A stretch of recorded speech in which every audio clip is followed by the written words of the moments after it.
Continente.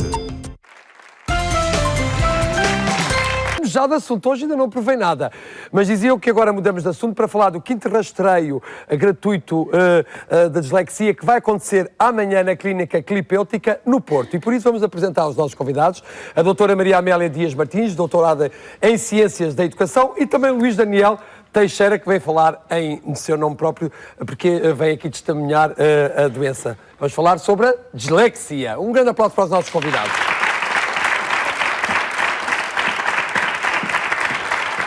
Doutora Maria Amélia Martins, Com licença, bom dia. Não compreender o que se lê, ler devagar e de forma incorreta, ter dificuldades em memorizar, tudo isto são sintomas de dislexia. Sou sim, senhora. Antes de mais, muito obrigada. Bom dia a todos. Bom dia. Ora bom, a dislexia é realmente um problema de leitura, não é?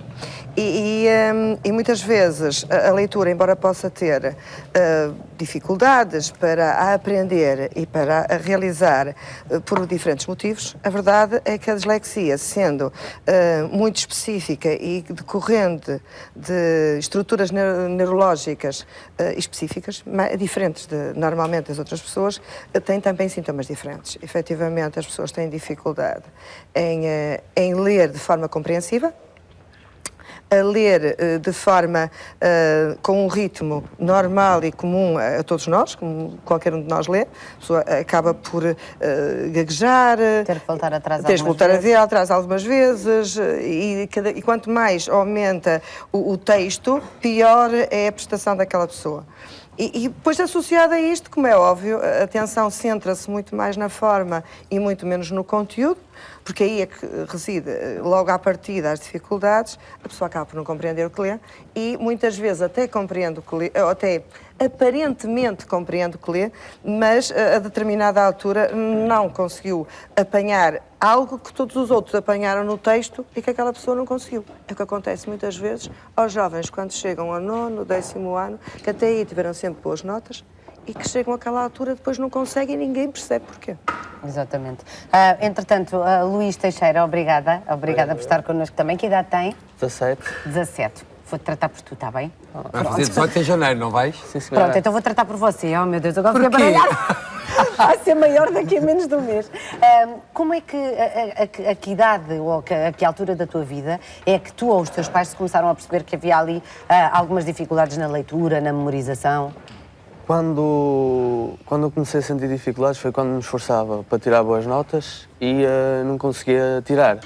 Mas esforçava-me imenso, trabalhava e não conseguia decorar. Então comecei a perceber que algo não estava bem e recorri à ajuda da Clipêutica, que já andava lá, e foi um meio de tratar o problema que tenho. Mas quais eram as suas principais dificuldades, Luís?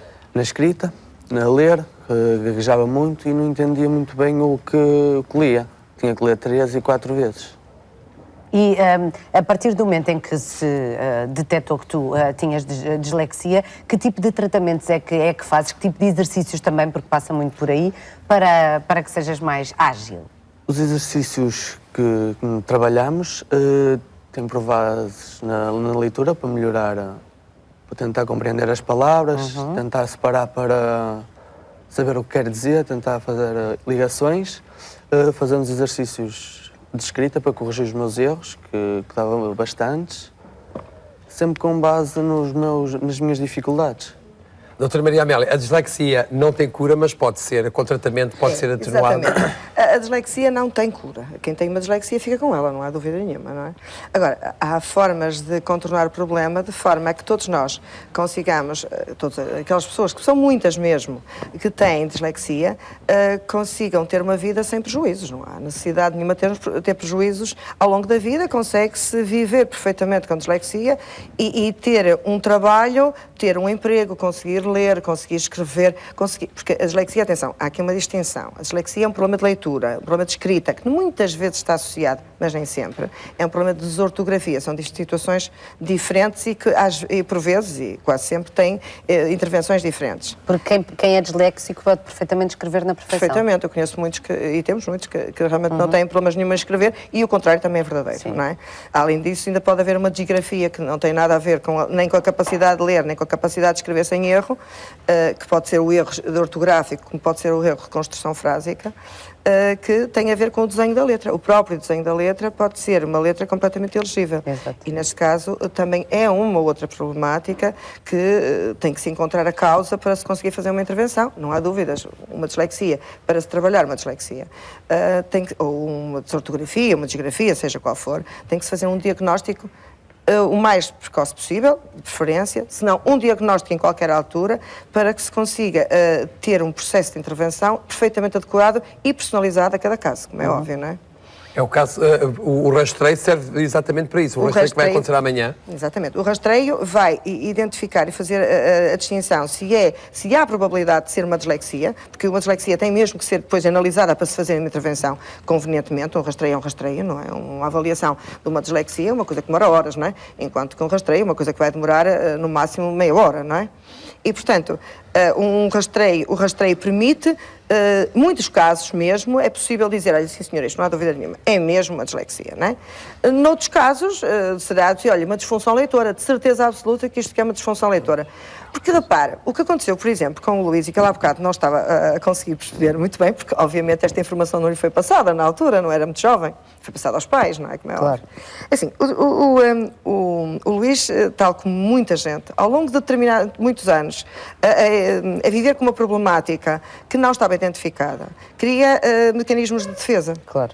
E esses mecanismos de defesa, muitas vezes, passam por evitar confrontar-se com dificuldades e criam agitação, angústia e o sentir-se recriminado por todos e apontado é dramático. Nessa altura é fundamental que haja a necessidade de intervencionar esta área para depois se poder intervencionar especificamente a dislexia, porque muitas vezes não se sabe muito bem de onde é que vem aquele problema, se é mesmo uma dislexia, se é um problema emocional. Mas já que estamos a falar de onde veio o problema, a dislexia é inata, nasce com as pessoas Nasce ou com as é pessoas. adquirida? Não, a dislexia inata é uma disfunção neurológica com base genética, portanto, nem princípio, normalmente Ou seja, é alguém da hereditária. família normalmente tem também normalmente dislexia. dislexia, exatamente. Relativamente ao rastreio, Sim. se possível. O rastreio amanhã é na Clipêutica, que é realmente no Porto, na zona das Antas, junto ao Hospital Conde Ferreira.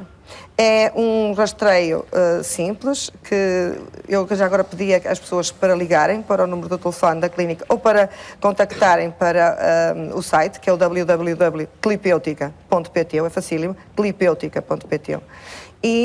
Já está no ar o número de telefone também. Ótimo. E que era muito importante que o fizessem, porque ele é gratuito, demora no máximo meia hora, e se inscreverem ou se telefonarem para lá para marcar hora, é mais fácil, menos tempo demoram. E permite que as pessoas que muitas vezes têm os filhos com insucesso, muitas vezes não percebem porque é que os filhos estão na escola, passaram para o 6º ano, ou para o 6º ano, muitas vezes, muitos casos para o 10º, e não sabem porque é que aquela criança é sistematicamente apelidada de preguiçosa, que não quer saber, muitas vezes têm problemas de comportamento com os colegas, inibem-se, não dormem, estão agitados na cama, enfim, têm perdas de apetite, muitas vezes até desencadeiam problemas emocionais que estão associados a situações de falta de ar, com os problemas asmáticos, etc., que se já tiverem tendência para isso. E todos estes problemas podem perfeitamente terem uma justificação, se calhar um problema muito mais simples, muito mais fácil, que é uma questão da dislexia. No teu caso, Luís, há quanto tempo estás a fazer tratamento? Desde 2010, não é? Que começou exatamente por um problema emocional e depois passámos mais tarde para psicopedagogia. Que estás diferente? Sim, a nível de notas, subi bastante as notas, agora ando com 17, que na altura era impensável, e só nisso nota a diferença. Pois, claro. E olha, e namorada? Não, ainda não. Ainda não. Mas tem uma grande paixão, que é o Boa Vista, não é? Grande Luís. Grande Boa Vista, um grande beijinho. Luís, muito obrigada. Um Feliz Natal para ti. Obrigada, doutora Maria Amélia. O desafio está lançado e, portanto, quem tiver alguma dúvida sobre se tem algum familiar disléxico ou não, é ir fazer o rastreio. Exatamente. Muito obrigada. Amanhã obrigada. na Clipéutica. Muito obrigado. Muito obrigada.